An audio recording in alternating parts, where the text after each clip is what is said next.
Hello and welcome to a new video on my channel. My name is Audrey, I am a knitwear designer and I usually do knitting podcasts where I share what I'm making.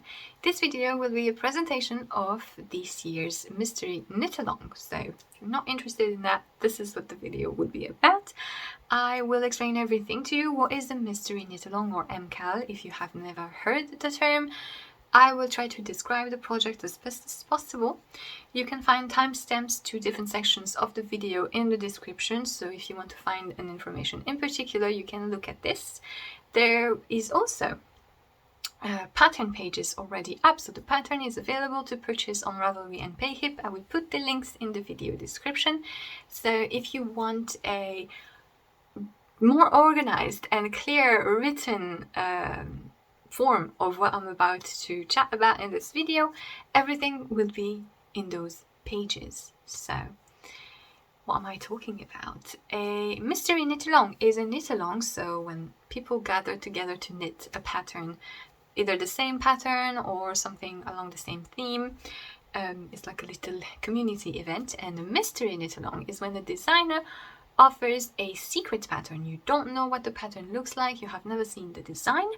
So when you are buying the pattern currently, you receive an introduction file which basically contains what I'm about to tell you in this video, as well as some extra information specific to the design.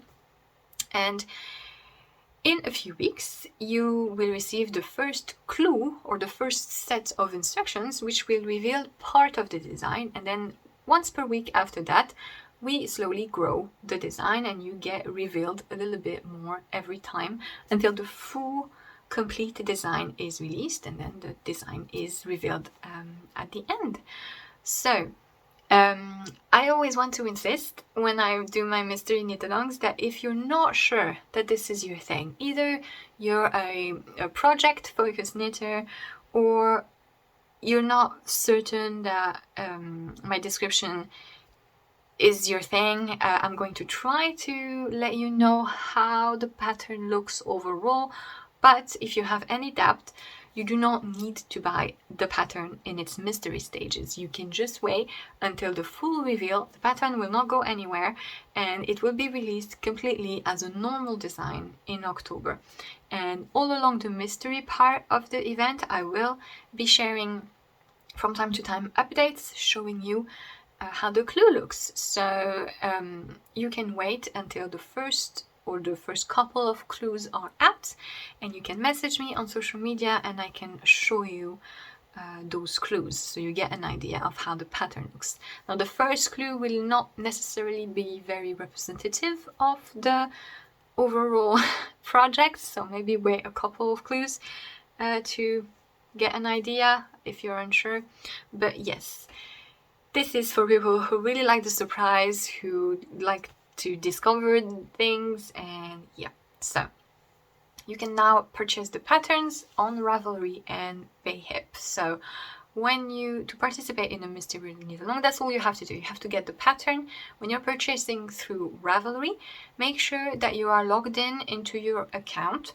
That is good in general when you're buying patterns through Ravelry, because sometimes there's little connection mishaps between Ravelry and PayPal, and if you're connected through your Ravelry account, you have better chances of that not happening. And this will make sure that you get the updates in your Ravelry library and via email whenever I get out the new clues. If you're buying the pattern via Payhip, on my Payhip stores, when you purchase a pattern, you have a little pop-up coming that asks you if you want to subscribe to email update. This is not a newsletter. This is specifically to get updates on that pattern. So whenever there's a errata or if you are participating in a mystery knit along, when I add the new files to the pattern, this is how you get them. So you need to tick that box. If not, you will not receive the emails. No worries if when I send the first clue you notice that you're not getting it. You can message me and we will sort it out very quickly for you to make sure that you get them automatically. But yes, the pattern is currently on sale for the duration of the mystery knit along until the end of October. It is an automatic sale, there's no code, but yeah, that's kind of part of the secret thing. Since you don't actually know the design that you're buying, the price is a little bit lower than what it will be as a regular design. So the dates. So the pattern is now available, and on September 1st I will send the first clue, and then there will be 6 clues total. So September 8, 15, 22, 29, and then October 6th will be the last clue. And the pattern will be out as a regular design on October 20. So I might have to send a clue a little bit sooner on the 22nd, because if all goes well, I might be on my way to the Knit Eat Festival in Lyon at that time, so maybe I'll send it the night before, but you can count that it's basically every Friday you will get a clue. So that's how things work. To participate in the knit along, you just need to get the pattern. There is a Ravelry thread with discussion around yarn choices and etc. This thread is for people to share their projects, so if you don't want spoilers, I wouldn't specifically go on the thread. So I would recommend that you use the thread once you've seen the clue, once you're comfortable seeing the design, because it's not a spoiler-free thread. I don't consider it that way. There is also a hashtag on Instagram, the hashtag Dedale KAL, because that is the name of the pattern, and you can use this to share pictures as well. Now, if you can, and if you want to avoid spoiling people, maybe wait a couple days after the clue is released to post pictures, because there's no really good way to make a spoiler warning on Instagram, because even if you make a several picture in one post, then the follow-up pictures will still show up on people's feeds, so there's that. But if you're really sensitive about spoilers, I don't think you could easily get spoiled by just seeing a glimpse of a picture, because it's more of an overall look. So it's not easy to ruin, to visualize the entire aspect just from one picture of one person. So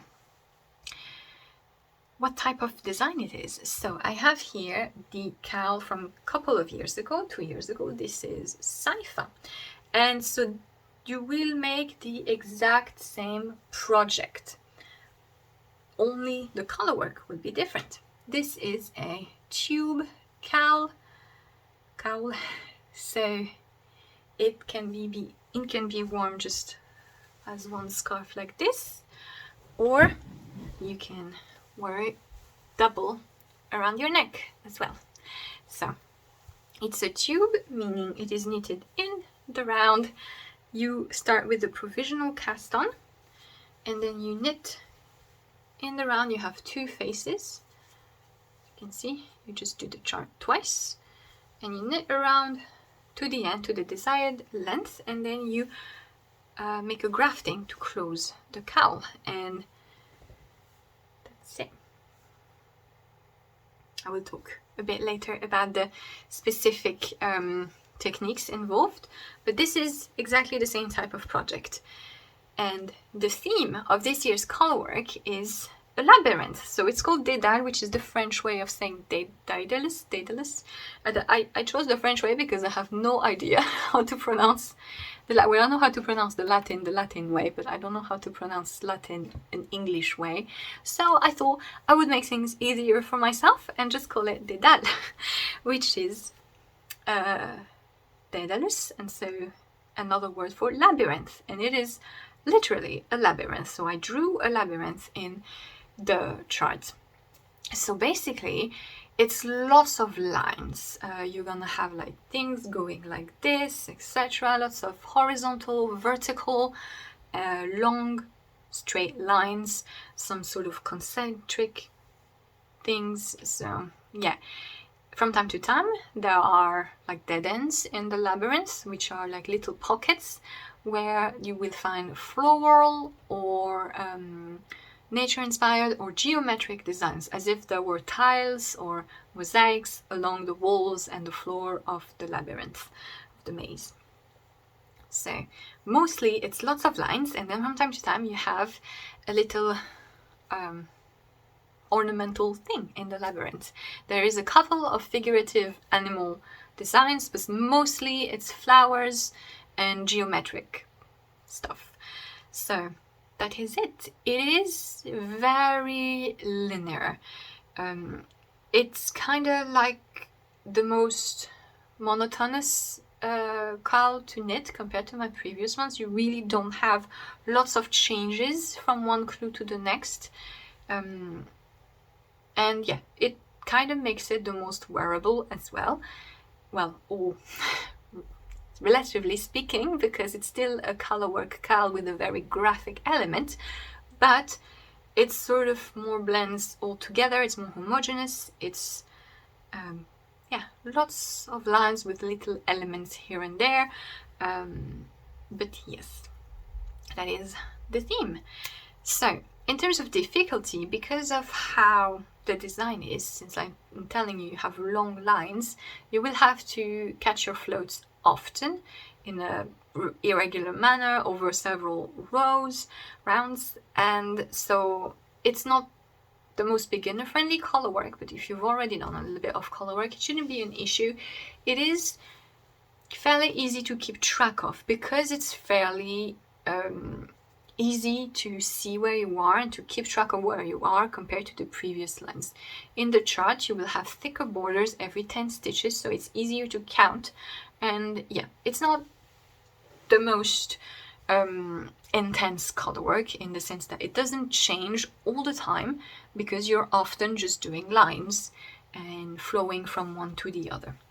So easier to follow, but needs to be a little bit comfortable with managing your tension, right? So there is a provisional cast on. I recommend the Turkish cast on. There will be a link in the pattern, but you can choose whichever cast on you prefer, provisional cast on you prefer. You're doing color work in the round with 2 colors and floats to catch, and there is a grafting at the end. Now grafting, like the end of a sock, it's the only way to get a smooth stockinette closure, to have a fully cohesive piece of knitting in stockinette to stockinette tube. If you hate grafting over a lot of stitches, you can do a 3-needle bind off, but you will have to do it from the right side of the cowl. It's all explained in the pattern, so it will leave a seam, a visible seam. Now I have made it so that if you choose to do that, it will not disturb the look of the cowl, because at the end and at the beginning of the cowl there is like a little garden. Basically the entrance / exit of the maze is a little garden, so if you have that seam here, you'll be fine if you really don't want to do the grafting. Now moving on to the size of the cowl. So it's going to be exactly the same size. It's slightly thinner, but it is about 125 centimeters long. The gauge is 28 stitches per 30 rows. So if you have a different gauge, it's an accessory, so it doesn't matter much, but it will mean that you will get a different size and you will use more or less yarn. So fit is not important, but maybe yarn usage and size still is for accessories, right? If you end up having a shorter cowl, if you have participated in previous knit-alongs, you may remember that a lot of people tend to have a denser row gauge than I do. I have a pretty square gauge in colorwork. You see 28 stitches and 30 rounds. It's pretty square. If you have more rounds per 10 centimeter, your cowl will be shorter. I have included in the pattern a solution to add extra length. Because it's a labyrinth and each clue is continuous, you can't add more rows in between each clue because you will break the pattern. So if you need to add more length, you can have it at the end. There will be extra lines of designs specifically for that. I will send them with the last clue. It's a bit of a shame that they're not in the main pattern actually, because I really like the designs that I've made. They're different designs. They're not repetition from the actual cowl. So if you're someone who you know you need a longer cowl, either because you're taller or because of roll gauge differences, you want to make sure that you can wrap it twice around your neck, you can look at that. It will be provided in the pattern. Yarn wise, you may use any fingering weight, light fingering weight yarn that you want. I am using the merino yarn from Knitting for Olive. So this is a pure non-superwash merino. It is superwash, I think, but it's worsted spun, and it's fine merino with 500 meters per 100 gram. The range that you should aim for is anything between 360 meters to 500 meters per 100 grams will give you approximately the right thing. At that gauge, you will be fine using most yarns. I recommend that you use a wool-based yarn, like a sheep wool based yarns, because it will give you the best result in colorwork and stranded knitting. If you want to use a smoother yarn, something superwash and something maybe that is more sleek, that has silk or something like this, it will depend more on your colorwork ability, basically. Anything that is very smooth will be a little bit harder to manage tension-wise, but then the gauge is dense enough that you should be fine. If you're really a beginner and you know that you have trouble catching floats, especially in an irregular pattern like this is going to be, make sure that you pick a non-superwash woolen spun yarn, because these will tend to bloom and really smooth the colorwork when you wash them. Don't worry if as you're knitting colorwork, stranded knitting, it is irregular and it doesn't look great. It's the case for everyone, even experienced colorwork knitters. I knit a lot of colorwork and my colorwork doesn't always look great when I'm knitting on it. But if you're using a wool-based yarn, once you wash it, it blooms and it really gets everything nice and smooth. So yeah, color-wise, you will need 2 colors. Now, it's not going to be very easy to add a 3rd color. Because of the continuity of the maze, if you add a 3rd color, you're gonna sort of break the labyrinth. You would need to do 3 colors per round. If you want to place a 3rd color, perhaps in one of the dead ends with a special motif, and you want that to be in another contrast color, you will need to manage 3 colors per round and maybe work some bit of intarsia if you like that. But yeah, it's not going to be very intuitive. You can use, however, a very soft contrast. As you can see, I have used these 2 colors. This is marzipan, this is brown nougat, and you could use even a lighter, softer contrast than this. The softer your contrast will be, the more minimalistic and elegant the cowl will look, because it's very graphic and it's a lot of straight lines and concentric squares and stuff. If you use a very sharp contrast, it's going to be very out there.